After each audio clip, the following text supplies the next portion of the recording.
this model is an elevator.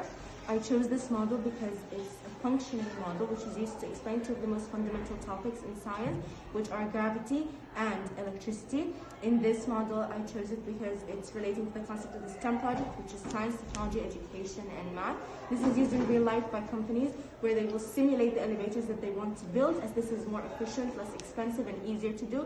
And then they're going to build the real elevator that they want. This model could then be modified and make changes to meet the requirements of the company, and it could carry any weight of masses that you need. For deoxyribonucleic acid, it is the molecule inside cells that contains genetic information responsible for the development and function of an organism.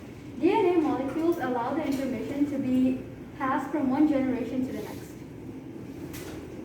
Where can DNA be found? Cell nucleus. Most DNA is located in the cell nucleus, where it is called nuclear DNA.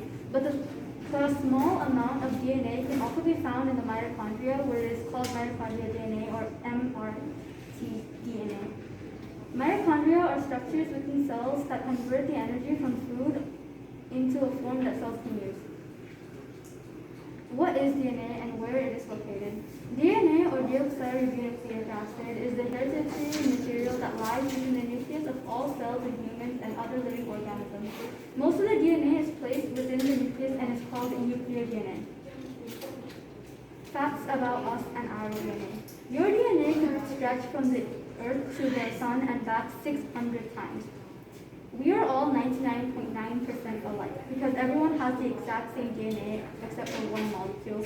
Genes make up only 3% of your DNA. Thank you. Good morning.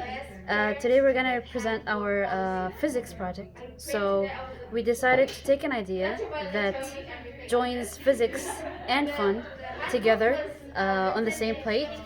So this project works on pressure and air pressure precisely, and Shad will be further explaining the process.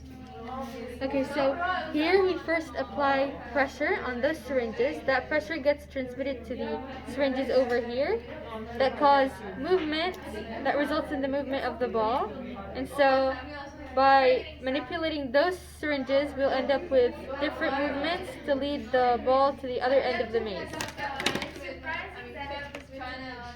This is a saltwater electric circuit. It's generally an electric circuit that includes one of its components, which is the salt water.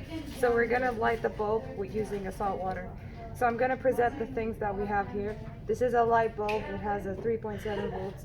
And here each battery has 1.5 and 1.5. We use, they represent electrodes because, we wrap the aluminum with a popsicle stick and we put it inside, and basically the wires and the positive and negative term are very important. That's why we represent it with red and black wires, and she will describe the process. So we have a positive and a negative electrode which we constructed using aluminum foils and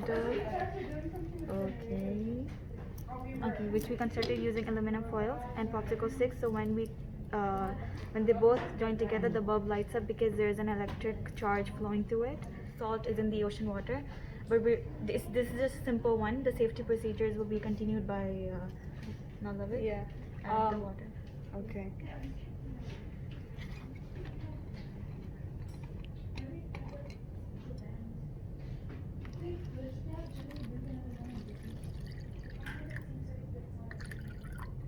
Okay, so when we put in these two electric rods in the water, the bulb does not light because the water does not have enough ions to travel through and make the bulb light. So we need a means for it to travel. So we're gonna add a little bit of salt.